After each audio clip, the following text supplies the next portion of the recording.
littéralement quelques secondes avant le KO. On a une belle action où on voit Tyson Fury envoyer son jab suivi de son crochet avant, le 1-3, suivi d'un crochet arrière. On va regarder la réaction de Dillian Whyte par rapport à ça. Donc ici, il y a le crochet avant suivi du crochet arrière. Déjà, il va défendre sur les côtés, ce qui laisse une ouverture dans l'axe. Mais en plus de ça, on a un Dillian Whyte qui va s'abaisser en réaction. Ce qui veut dire que s'il y a un uppercut qui vient, on crée une collision. Ça reste dans la tête de Tyson Fury pour quelques secondes après, où on a plus ou moins la même séquence. On a un Dillian Whyte qui cherche à casser la distance, à venir se rapprocher, parce que c'est ce qu'il faisait sur la fin de ce 6e round. Il cherchait à se mettre à une distance à laquelle les deux pouvaient se toucher, et surtout à laquelle il pouvait envoyer ses propres crochets. Donc il cherchait à se rapprocher, se rapprocher, se rapprocher. Tyson Fury voit ça. Juste avant, il voit une ouverture possible sur l'uppercut, et donc il va l'envoyer, et ça fait mouche. Donc ici, plus ou moins la même séquence. On a un Dillian Whyte qui se rapproche, Tyson Fury qui envoie son petit jab, et qui suit avec l'uppercut.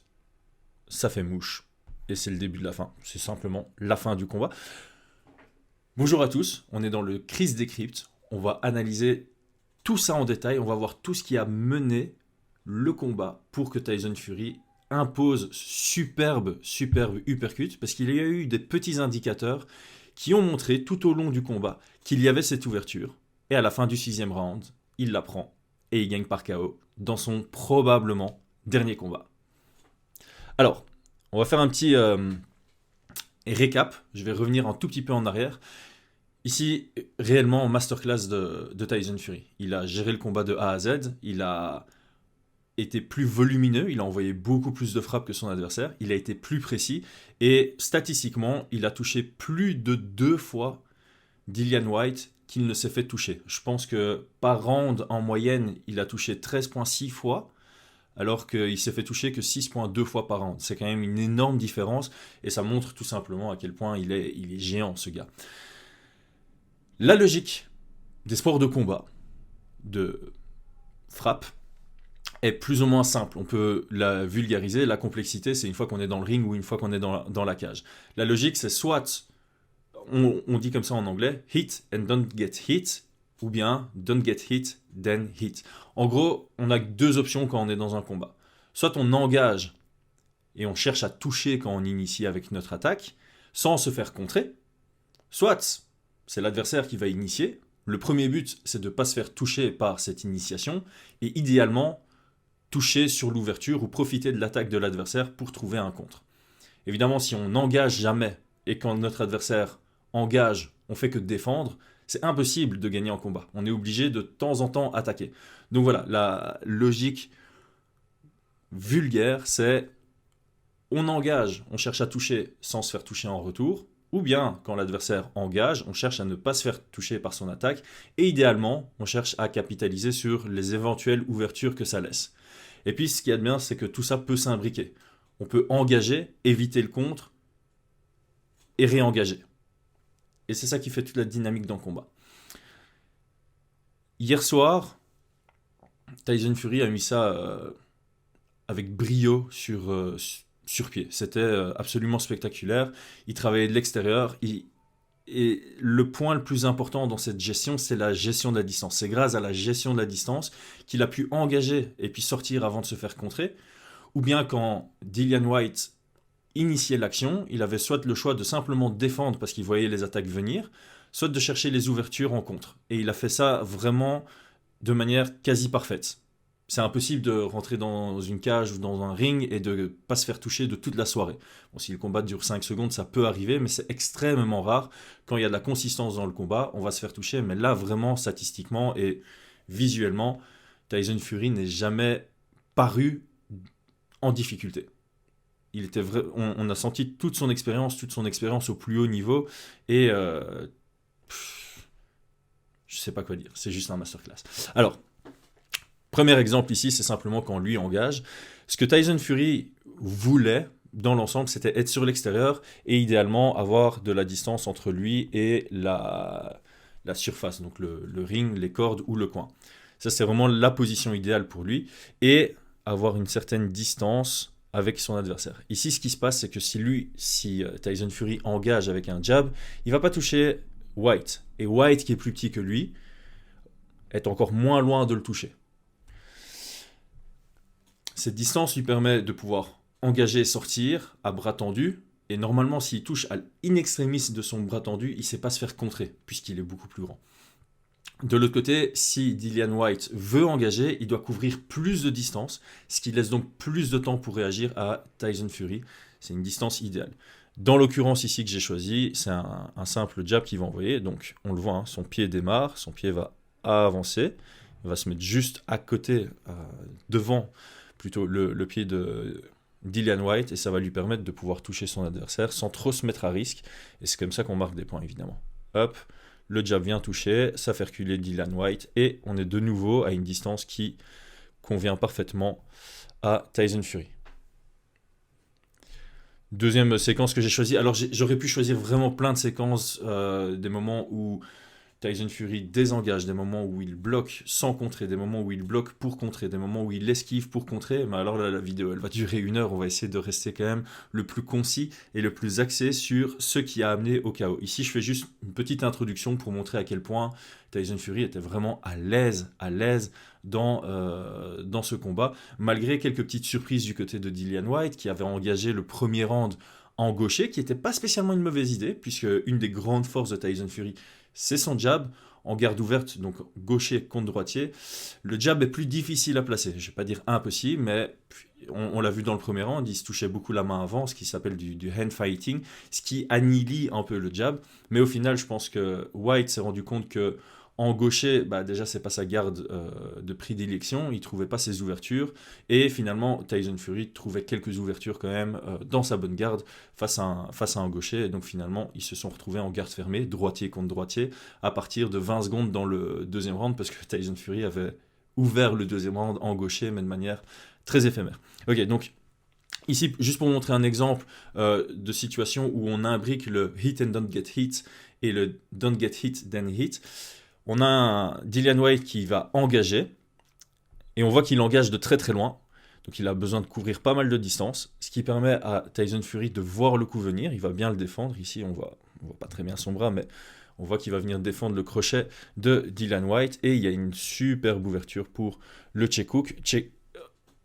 Ça c'est peut-être le storyline, le fil conducteur du combat, c'est que majoritairement, quand Tyson Fury engageait, il engageait avec les coups longs. Donc il allait chercher le jab, il allait chercher le direct, il allait chercher de temps en temps les crochets larges. Par contre, quand Dillian Whyte engageait lui, il devait tellement se rapprocher que Tyson Fury allait favoriser les coups courts, et principalement les check hooks, les crochets avant. Ici, il y a une belle ouverture, il vient la chercher. Donc la logique c'est don't get hit, il se fait pas toucher sur l'attaque de Dillian Whyte. Then hit, il vient contrer. Et on imbrique le tout parce que Dillian Whyte, il cherche son overhand, then don't get hit. Il vient l'esquiver. Ok, on voit bien l'esquive ici. Hop, en désengageant tout simplement. Donc, tout ça pour dire, Tyson Fury était très très très bien dans ce combat. De manière générale, j'ai juste pris 2 séquences pour le montrer. Et c'est là où je vais commencer tout doucement à rentrer dans le détail de ce qui a amené à ce chaos. Alors la logique, comme je le disais, c'était de tout baser sur la distance. Il voulait imposer sa distance, et pour l'imposer, il avait besoin notamment d'une chose, c'était d'avoir de l'espace derrière lui, comme j'ai dit juste avant. Il avait besoin d'être au moins à 1 mètre des cordes, ce qui lui permet de faire en sorte que quand Dillian Whyte avance de 10 cm, il peut reculer de 10 cm pour maintenir cette distance qu'il arrange lui. Le problème, c'est que dans un combat, quand on est face à quelqu'un qui met la pression, de temps en temps, on va se retrouver très très proche des limites de la surface de combat, ce qui arrive ici. Donc ici, il est très très proche des cordes, il n'a donc pas cette option de désengager. De plus, comme j'avais montré sur l'image avant, ce qui vous laisse, c'est qu'il y ait une distance entre les pieds. Ici, on est vraiment, la pointe des pieds est au même endroit. Ce qui fait que lui pourrait tendre son bras pour toucher, mais a priori, Dillian Whyte est capable aussi de toucher avec ses attaques longues. C'est une distance à laquelle Tyson Fury ne voulait pas être. Et c'était très intelligent parce que c'est là où Dillian Whyte est le plus dangereux, surtout dans cette dynamique de combat où il y a une grande différence de taille. Donc, quand Tyson Fury ne pouvait pas désengager et que Dillian Whyte se rapprochait trop dangereusement, il se cassait pas la tête, il cherchait le clinch. Et il a cherché plein de fois à partir du 3e round notamment, beaucoup de fois dans le 4e et dans le 6e round, juste avant dans la minute du KO, il y a eu 2 clinches, ce qui est beaucoup sur une minute. Donc, hop, il va engager. On a Dillian Whyte qui charge avec son crochet. Et j'ai très bien fait ma ligne parce que, étant donné que Tyson Fury va avancer et que Dillian Whyte s'y attend pas vraiment, on vient chercher le clinch et le crochet passe derrière. Donc ça, c'est vraiment la façon de Tyson Fury de gérer cette distance. C'est moi, je vais être à une distance où je tends mon bras et je peux le toucher en avançant un tout petit peu, et donc lui, il doit davantage avancer. Dès le moment où ça se reproche trop et qu'on est à distance de frappe courte, je veux pas y être.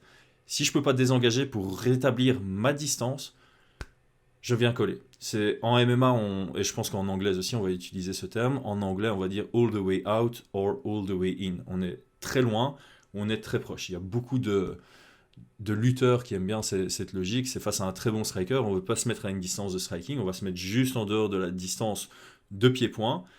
On va engager sur des attaques de très loin, donc pour ça il faut être explosif. Et donc soit on est à une distance où personne ne sait se toucher, soit on est au clinch, mais on n'est pas à une distance où les échanges en pied-point sont possibles, parce que forcément pour un lutteur face à un striker, c'est là où il y a le plus gros danger. Des liens avec le MMA, parce que c'est mon background. Alors, ici, deuxième situation où on a un clinch, donc là on est dans le 4e round. De nouveau, Tyson Fury très proche des cordes, il ne s'est pas désengagé. On a un Dillian Whyte qui se rapproche dangereusement, donc ici on voit très bien les pieds. Je ne sais pas dessiner en zoom, c'est pas grave. Hop, on voit très bien les pieds sur la même ligne, je vais y arriver. Voilà. Il se rapproche dangereusement. Qu'est-ce que Tyson Fury va faire? Hop, il va pas se casser la tête, il vient chercher le clinch de nouveau. On a un petit 50-50 pour les fans de MMA. Alors, dans le combat, au cours du combat, on a vu une ouverture sur base de la garde que Dillian Whyte a favorisée. Comme je le disais dans la preview, il aime bien utiliser différents types de gardes. La garde haute, la garde Philadelphia, il aime bien aussi Bob and Weave. Pas tant que ça, mais ça lui arrive de temps en temps d'esquiver et passer en dessous.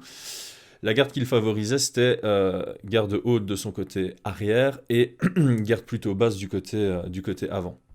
Mais ça laisse une ouverture, évidemment, dans l'axe, comme Tyson Fury va profiter ici. Et on pourrait du coup imaginer que, en prenant la même trajectoire, on puisse remonter sur la fin et venir toucher la tête avec un uppercut. Donc, quand on a quelqu'un de si... Et là, je spécule, hein, évidemment, c'est de l'interprétation. Je ne dis pas que Tyson Fury, dans le combat, il s'est dit « Ouais, il y a une grosse ouverture sur l'uppercut arrière », mais on peut vraiment interpréter ça comme ça et spéculer là-dessus, vu l'expérience à très haut niveau de Tyson Fury, et vu qu'il a trouvé cette ouverture dans le 6e round et qu'il avait déjà essayé un peu plus tôt dans le combat.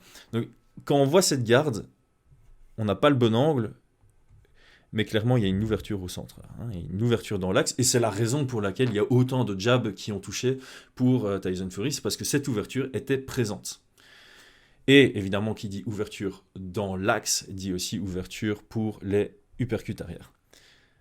Donc, ici, il va capitaliser dessus avec un jab, mais 5e round, donc on est le round qui précède le KO, on va avoir une première tentative d'uppercut pour Tyson Fury. Celle-ci, je l'apprécie énormément pour plusieurs raisons. La première raison, c'est ce petit décalage du pied avant. Donc ici, on a le pied avant de Tyson Fury qui est situé dans l'axe entre les jambes de Dillian Whyte, ce qui est généralement l'axe utilisé pour le jab, pour le côté avant. C'est-à-dire que son épaule avant va être alignée avec ses différentes cibles, avec la tête et le corps de Dillian Whyte. Normalement, si tu veux toucher ton adversaire avec ton bras arrière, il faut aligner ton épaule arrière avec les cibles. Donc ce qu'il va faire, c'est qu'il va simplement décaler son pied avant vers l'extérieur, ce qui va lui permettre de trouver un nouvel angle pour envoyer cet uppercut. Et l'uppercut va passer au travers de la garde de Dillian Whyte. Ce qui va sauver Dillian Whyte ici, c'est son petit mouvement de tête. Donc là, il est dans l'axe et il va sortir sa tête vers sa gauche, ce qui va lui permettre, malgré que sa garde est perméable par rapport à l'uppercut, on va d'ailleurs le voir ici, voilà, l'uppercut est bien passé au... J'ai mal fait. On voit le gant ici de Tyson Fury. L'uppercut passe. C'est juste que Dillian Whyte a décalé sa tête. Et d'ailleurs, quand on va voir le KO de plus près, l'uppercut touche sur le côté gauche de Dillian Whyte. Donc on a l'impression qu'il y a eu ce petit ajustement qui s'est dit, ok, il a décalé sur l'extérieur de mon uppercut pour celui-ci. Donc la prochaine fois que je l'envoie, je vais l'envoyer légèrement plus sur la droite. Au cas où il esquive, ce sera de plein pot. Encore une fois, là je spécule, mais c'est vraiment pas impossible. On sait que l'objectif d'un combattant quand il l'engage, c'est pas de viser la tête là où elle est, c'est de viser la tête là où elle sera. Donc très souvent, le cerveau humain, il voit une cible, il vise la cible. Mais si quelqu'un fait tout le temps la même réaction sur la même action, on peut anticiper ça. Si j'envoie mon jab et à chaque fois que j'envoie mon jab, mon adversaire décale sa tête sur ma gauche, bah, au lieu d'envoyer mon jab en ligne, je vais commencer à envoyer mon jab aligné juste avec mon épaule ou encore un peu plus sur ma gauche. Alors c'est pas idéal, c'est pas ce qui génère le plus de puissance, mais comme je le dis tout le temps, vaut mieux toucher pas fort que ne pas toucher fort. Bref, on va avancer tout doucement vers la fin. Donc ici, on a eu le premier uppercut. Et de nouveau, hein, on était à une distance que Tyson Fury n'aimait pas. C'est-à-dire qu'ici, il est contre les cordes. On a un Dillian Whyte, je vais revenir un tout petit peu en arrière. On a un Dillian Whyte qui se rapproche tout doucement. Et donc, on a un Tyson Fury qui veut pas être à cette distance et qui va chercher à se couvrir au clinch après avoir envoyé cet uppercut, qui est un premier indicateur que ça pourrait passer. Ici, il reste 1 minute dans le 6e round, donc on est à 50 secondes grosso modo du KO. Et de nouveau, on voit la garde de Dillian Whyte. Ici, il y a une belle ouverture dans l'axe. Hop, hop. Très très belle ouverture dans l'axe, que ce soit pour les jabs ou... Je vais enlever tout. On va le faire passer ici, pack. Il y a vraiment une belle ouverture pour l'uppercut. On le voit, c'est pas qu'il l'envoie maintenant. Évidemment, sur un arrêt sur image, c'est très facile de le dire, mais comme quoi l'ouverture était présente depuis un petit temps dans ce combat, au vu de la garde sélectionnée par Dillian Whyte dans la grosse majorité de ce combat. Et en plus, comme je le disais, sur ce 6e round, on a un Dillian Whyte qui s'est dit qu'il allait commencer à mettre davantage la pression. Il s'est rendu compte, ça c'est un point très important évidemment, c'est que à chaque fois qu'il arrivait à une distance serrée, il savait que Tyson Fury allait chercher le clinch. Et donc à partir d'un moment, je pense que, encore une fois je spécule, je pense qu'à partir d'un moment, il s'est dit, ok, quand je suis à une distance de coups serrés, je vais arriver au clinch. Il n'y a plus de risque, mon adversaire va chercher le clinch. Et c'est ça toute la beauté aussi, c'est d'habituer ton adversaire à une réaction, et puis soudainement changer. Ça arrive beaucoup dans tous les sports de combat. On va avoir en MMA quelqu'un qui va désengager, sans jamais contrer. Et donc l'adversaire, qu'est-ce qu'il va faire? C'est à chaque fois que j'attaque, j'arrive pas à le toucher parce qu'il crée de la distance, Donc il va devoir surengager. Il va surengager dans ses coups, il va commencer à shifter, etc., etc. Et si tu désengages 10 fois et que ton adversaire commence à surengager de plus en plus jusqu'à devenir brouillon dans ses attaques, bah, le moment où tu dis je désengage plus et là je lui rentre dans l'art, l'adversaire va pas s'y attendre et il y aura des énormes ouvertures en plus en collision. Ok, on va revoir l'uppercut sous un angle que j'apprécie énormément. Donc là, je vais parler d'un concept pour finir la vidéo et rapatrier ça vers le MMA au final. C'est cette notion d'angle mort. Quand on est petit et qu'on affronte un plus grand, en général, on va regarder vers le haut, forcément. On regarde, ça dépend des athlètes. Il y en a qui aiment bien regarder dans les yeux, il y en a qui aiment bien regarder la pointe du menton, il y en a qui aiment bien regarder l'entreclavicule ici. Ça dépend un peu des gens, mais de manière générale, un plus petit qui affronte un plus grand va regarder vers le haut, et vice-versa. Un plus grand qui affronte un plus petit, il va pas regarder vers le haut, il va d'office regarder vers le bas. Ce qui veut dire qu'il y a des angles morts qui se font naturellement sur base de l'angle du regard. Pour un plus petit qui regarde vers le haut, les coups qui viennent d'en bas, on les voit moins bien venir. Et ici, on va vraiment bien le voir sur ce ralenti. On a, ici c'est vraiment un bon angle, hein, on voit les yeux de Dillian Whyte qui partent vers le haut. Et il va vraiment pas voir ce coup venir. Hein, donc il est en train de regarder le front ici de Tyson Fury qui vient de s'abaisser pour générer de la puissance sur son jab. Et sur son uppercut, pardon. Et là, on a l'uppercut qui touche. Et comme je dis, il touche le côté gauche du visage de Dillian Whyte, ce qui me donne envie de spéculer sur cette leçon ou cette data qu'il a prise, cette donnée qu'il a prise plus tôt dans le combat, en se disant que la dernière fois que j'ai envoyé mon uppercut droit, il a décalé sur ma droite, je vais viser un peu plus à droite avec cet uppercut. Et là, ça vient toucher de plein pot. Et évidemment, on le dit toujours dans les sports de combat, quand on voit pas le coup venir, c'est là où on se fait mettre KO, même s'il n'y a pas une super grosse puissance dans la frappe. Bon, ici, il y a une belle puissance. En plus, c'est une collision parce qu'on a un Dillian Whyte qui avance vers la frappe. C'est pas une collision pure, mais voilà, il y a quand même un mouvement opposé dans la collision, tout simplement. Et ça, c'est une métaphore que j'utilise tout le temps. On va d'ailleurs essayer de dessiner ça. S'il y a une voiture qui avance à du 30 km/h et que derrière, il y a une voiture qui avance à du 50 km/h, on rentre dans le cul de la voiture, mais il n'y a pas énormément de dégâts. A priori, on s'arrête, on fait le constat et personne n'est blessé. Au pire, celui qui était devant un torticolis s'y attendait vraiment pas. S'il y a une voiture parquée et que la voiture à 50 km/h lui rentre dedans, là, il commence à y avoir du sacré dégât. Maintenant, si la voiture qui allait à du 30 km/h va dans cette direction-là, et qu'il y a la voiture qui va à du 50 km/h qui va dans cette direction-là, il y a un frontal, et c'est là où il y a des graves accidents. Donc on peut imaginer évidemment la même chose en boxe, en MMA. Quand on envoie un jab, que l'adversaire est en train de reculer sa tête, le jab va toucher, mais il ne va pas faire beaucoup de dégâts. Si on envoie un jab et que l'adversaire ne bouge pas, là, la tête commence à y avoir un plus gros impact, on risque d'avoir la tête qui part en arrière, etc., etc. Si on avance vers le jab ou vers n'importe quelle frappe, c'est là où il y a le plus de dégâts. Et là, clairement, on a un Dillian Whyte qui est en train d'avancer et on a un coup qui vient pas directement en frontal, mais ça crée une collision et donc l'impact est d'autant plus grand. Donc ça, c'est quelque chose qui est très utile, c'est vraiment de chercher les collisions, que ce soit en anglaise, en MMA. Si on voit un adversaire qui décale sa tête toujours vers notre gauche, ben évidemment, le crochet gauche aura plus d'impact que le crochet droit. Encore une fois, je vais prendre l'exemple de quelqu'un qui décale la tête de gauche à droite. Ben forcément, en MMA, ça va être intéressant, quand l'adversaire décale sa tête vers la droite, d'envoyer un high kick, parce que là, ça crée une collision. Un high kick droit, pardon, quand il vient vers notre droite. Parce que si on envoie un high kick gauche pendant qu'il décale vers la gauche, ben on va toucher en bout de mouvement et ce sera amorti. Ok, donc ça, fin du combat. D'ailleurs, l'image d'après, c'est assez spectaculaire avec toute la... J'aime beaucoup, c'est pas une photo, c'est un screenshot, mais s'il y a une photo comme ça, c'est toujours magnifique à voir avec toute la sueur, bingo, toute la sueur qui s'enlève de la tête, c'est super beau, donc magnifique KO. Et voilà, moi ce que je voulais montrer comme dernière image, c'est ceci.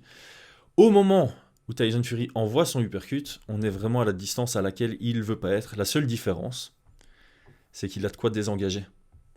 Donc ici, il n'allait pas chercher le clinch, parce qu'il pouvait envoyer sa frappe et puis sortir. Dillian Whyte, il se dit « Ok, je suis à la distance où il va chercher le clinch, c'est safe ». Et d'ailleurs, il venait de le faire 2-3 fois, c'était arrivé à cette distance pour chercher le gros crochet au corps.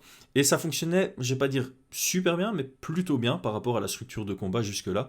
Et donc, changement d'attitude, changement de stratégie en plein combat, adaptation de Tyson Fury.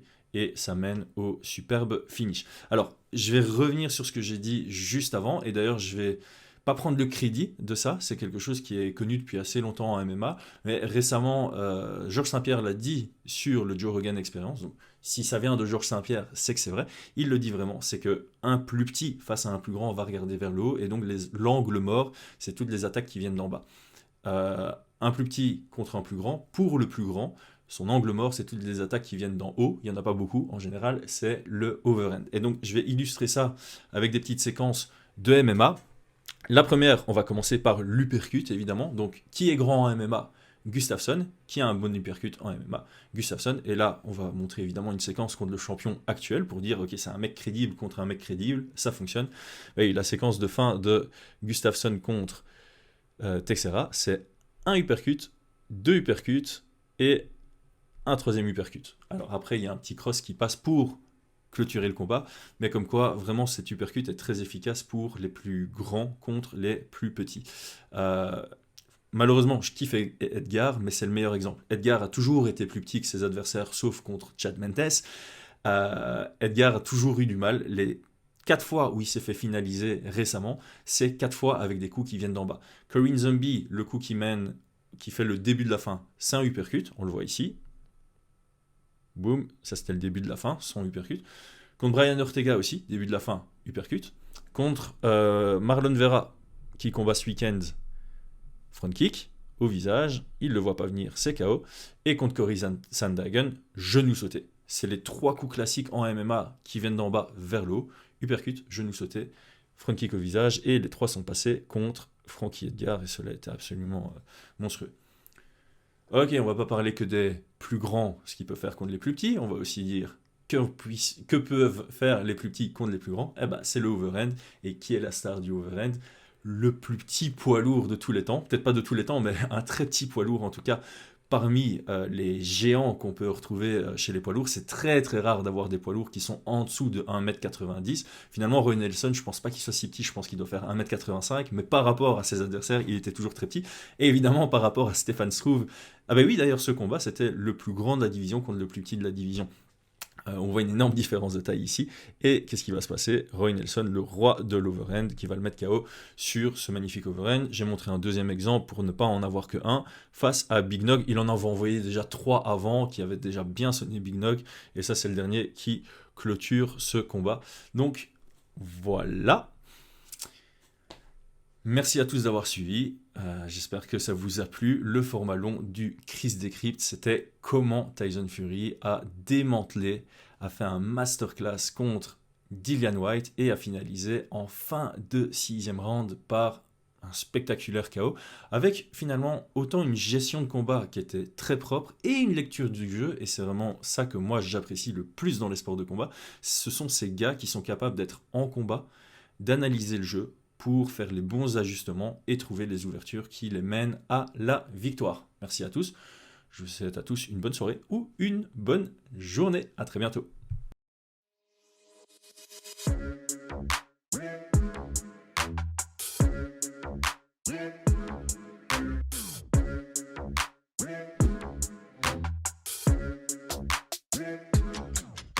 I'm fucking coming for you!